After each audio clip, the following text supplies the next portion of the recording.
Hey guys, it's your girl Anita, the original Cutie Beauty. I'm going to show you how to use our old-fashioned exfoliating cleansing mask as a mask, which is my favorite thing to do. So with clean hands, if you're going to be dipping in there like me, you're just going to go right in and start grabbing some of that mixture and apply it to the skin.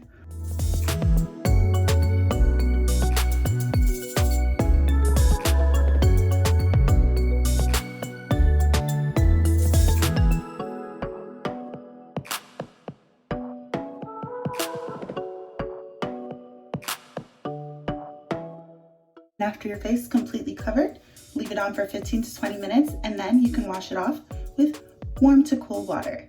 That's it guys, bye!